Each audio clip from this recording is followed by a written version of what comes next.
Madam President, in 1963, Americans could be arrested in some states simply for buying birth control pills. 60 years later, if many states have their way, Americans may face that reality once again. The Supreme Court's overturning of Roe v. Wade is so sweeping, so unprecedented, that it now threatens the right to contraception. IUDs, emergency contraceptives, and other birth control could well all be banned, which seems hard to imagine.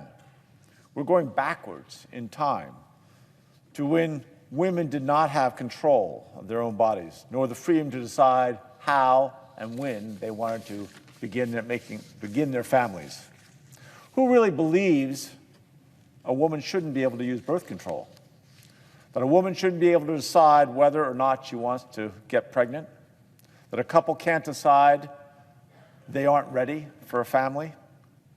How many children should each woman have? Should it be as many as possible?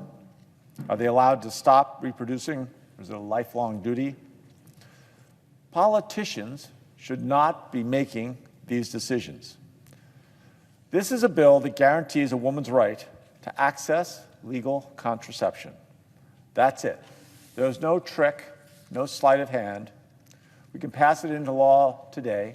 The House has passed it already.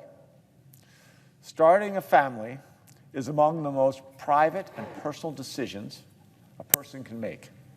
It changes your life in ways that most of us can't even imagine. And yet there are people who want to force this restriction on women. For women everywhere, but especially in rural and low-income areas, birth control is essential health care. If you want to prevent unintended pregnancies, well, that's where you start.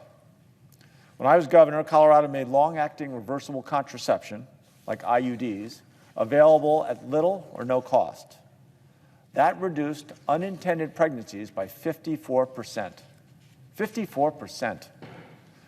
Yet now in Colorado, some Republicans are campaigning to put an initiative on the ballot this November that could make contraception and contraceptives illegal. Many other states are considering similar moves with bills and amendments waiting in the wings.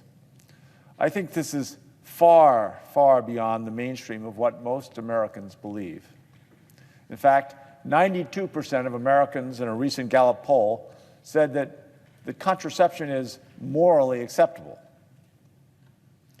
My mother was born in 1921, a child of the Great Depression.